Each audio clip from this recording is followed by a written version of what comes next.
All right, everybody, welcome to episode 3 of an interview with someone you don't know.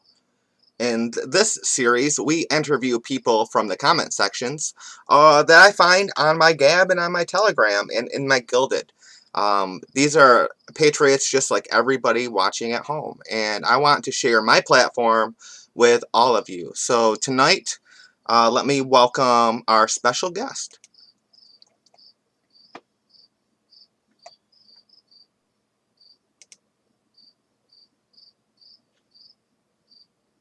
Let me try this again. All right, tonight, let me welcome our special guest.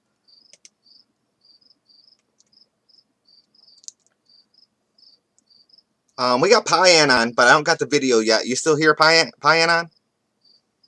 Yes, sir. I can see you and hear you loud and clear. 555. Let me. I'm gonna go ahead and fix this real quick.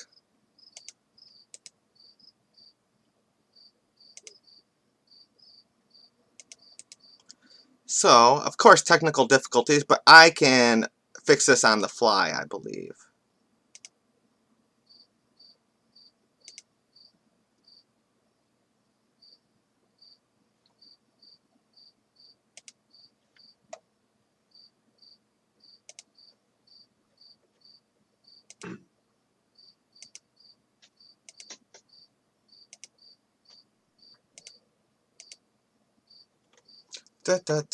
Cancel. There we go.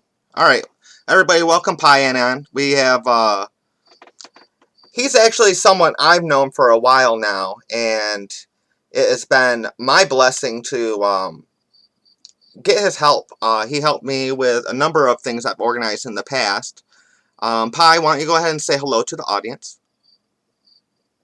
Greetings and salutations, friends, frogs, and family. I'm loving your background, man. Man, I'm having all these technical issues. Here we go. There we go. And we're back.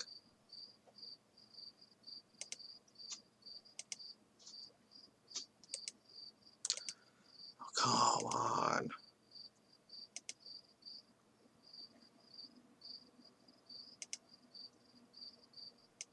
Well, Pi, I'll start asking some questions while I'm working on these settings here, because I'm really trying to figure this out.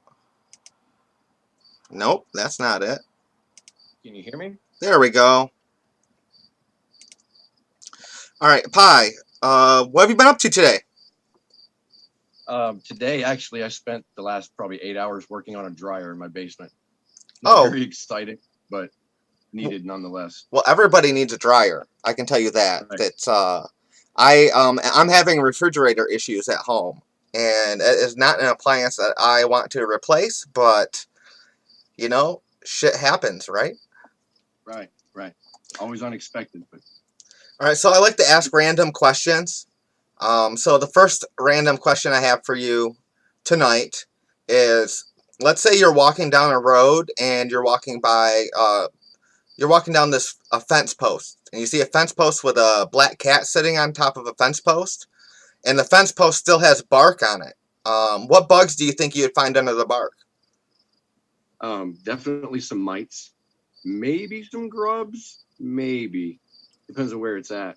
But I would have to definitely pick some ants because if it's a post with bark, it's probably a locust. Now, they didn't use it because it's harder. Speaking of bugs, we're having the 17-year cicada emerge. Are you in an area where the cicadas have emerged? No, I'm not. It's actually rather quiet, which disappoints me because I actually enjoy the singing of the cicadas. Getting to drive further down south where some of them are at, more predominantly, it was nice. I put off the side of the road just to enjoy their chorus for a little while. I have never experienced the cicadas. Where I'm at up here in Michigan, apparently they don't get all the way up here. But that's great, too, because that means I don't have to watch my local news tell me I should eat them, because the mainstream media seems to be all over the place about telling us what we can do with these cicadas. Yeah, probably because they're trying to push fake meat on everybody. You know, the whole petroleum-based food products that they make you want to think it's healthy. As I was going through articles for to to complete the news blast today. One of them I came across was an article reminding people not to, if you have shellfish allergies, apparently you're not supposed to eat the cicadas as well because they're related to shrimp and lobster. Wow, didn't know that. Well, there you go. Like a lesson. Not only is this an interview with someone you don't know, this is also facts that you might not know. I'm loving your background, man. It definitely fits. What's going on with your background? That's a custom background and a custom photo. It's a very patriotic looking bridge. Yeah, I'm originally from West Virginia, proud, and I take hillbilly as a compliment. But Charleston, West Virginia, the capital, they lit their bridge up in red, white, and blue for the 4th of July for Memorial Day. And somebody had posted it. I didn't take the photo. I can't take credit, but somebody had posted it and I snagged it up, and I love it. I love my country, and that's why gotta love the red, white, and blue. For my home state. I'm actually, of course, you probably, because you follow me, you know that I'm planning the whole Megapalooza this year. And one of the things I was psyched about was picking up all these General Flynn is posting on Telegram. One of the things I like is picking up the discount July 4th patriotic decorations. I brought this up with one of my other guests before, but I'm just that thrilled about it. I'm gonna bring like a garbage bag full of patriotic gear. I'm so psyched about it.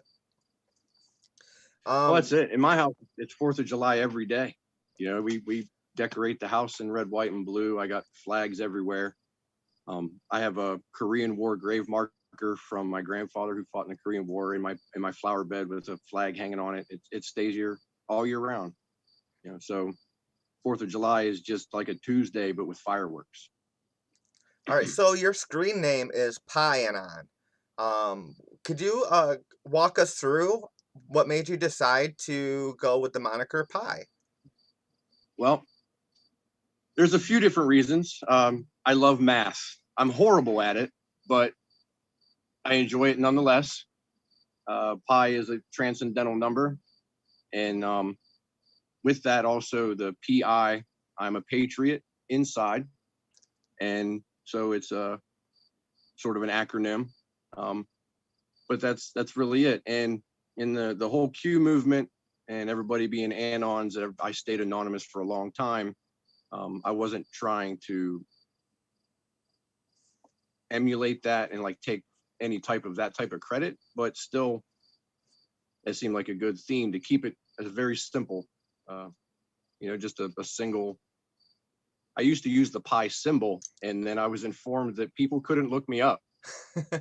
So I had to just change it to the actual English spelling of it. Or I guess it'd be a Greek too, but yeah, the PI. And yeah. No, we're a bunch of nerds. We get claim. Our claim is that we get called autist, and we actually appreciate it. We don't take that as an insult. So right. Autism wins, man. I love the fact that you went with something like pi. All right, so how many decimal places into the pi number do you have memorized? 200. Are you serious? Yeah, I'm a nerd. Can you I can rattle them off if you want. Give me the first 10 just to verify. The first 10. 3.141592653589793238462643383279. That's way more than 10, but it's hard to get me to stop. My wife and I actually I'm married, 4 kids. My wife has a deal because I drove her nuts by memorizing it. I believe in repetition and immersion. So everything for like an entire summer was just Pi. My ringtone is a song that sings Pi, and I was just everything Pi. And so now the deal I made with her is that on Pi Day, March 14th, 314, she has to sit down and hear me run through it once without interruption. But for the rest of the year, I'm not allowed to say it around her at all. All right. Well, I'm checking in on the live chat right now, and we have someone that said that OG Gearhound says that they got married on Pi Day in Oh, that's 2015. amazing. That is amazing. Congratulations. And there's another Pi question. Mad Love Mama asks if I can see if you want to sing some of the Pi song. Do you know what she's talking about? Other than just the digits, I don't know the actual. I don't know. I don't know it. I don't know about the Pi song myself. Maybe we'll have to get Mad Love Mama on one of these days just so she can give us belt out some of those great Pi Anon songs that she wants to hear so bad. Right. What do you got in your pockets tonight? Well, I'm a smoker, so I have cigarettes and a lighter, and probably some dryer lint because I've been neck deep in this stinking thing all day, and unfortunately that's it. My pockets aren't too interesting. I try to travel light. We have all right. So again, I'm just throwing. I come in unprepared. Like that's how I prepare for these interviews. Is that I make sure I don't prepare. And so you're gonna get some weird questions from me, and as you saw already with some of these, this one's not so weird, but it's more along the like a last line of the news blast. But do you have a favorite holiday? I do, and it's obviously going to be Pi Day. I'm sure everybody saw that coming a mile away.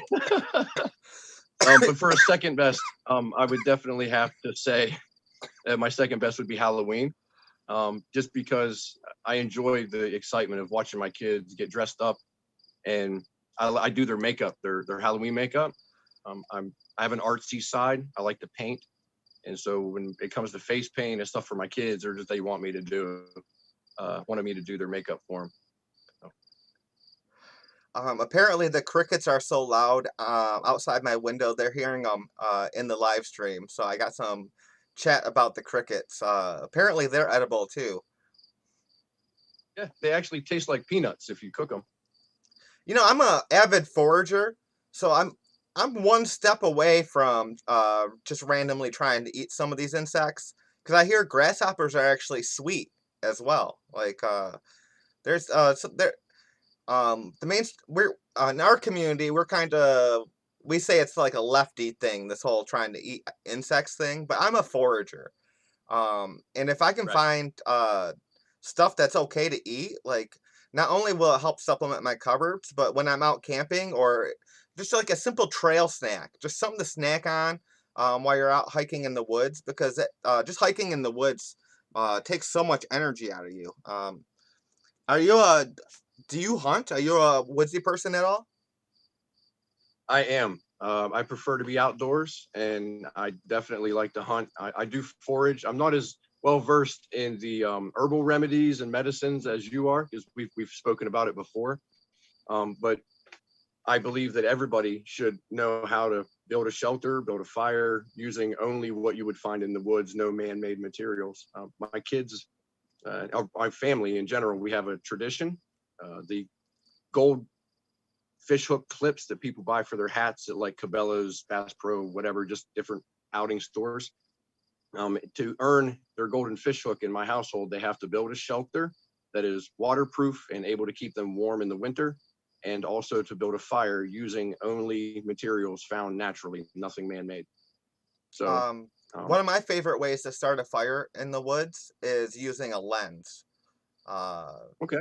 So I I'm a technically huge proponent of the hand drill. The hand drill has been a tried and true method. I don't do the bow and stuff like the Boy Scouts did. I was never in the Boy Scouts, although I was in the Civil Air Patrol when I was younger, and learned a lot of survival skills and things through that.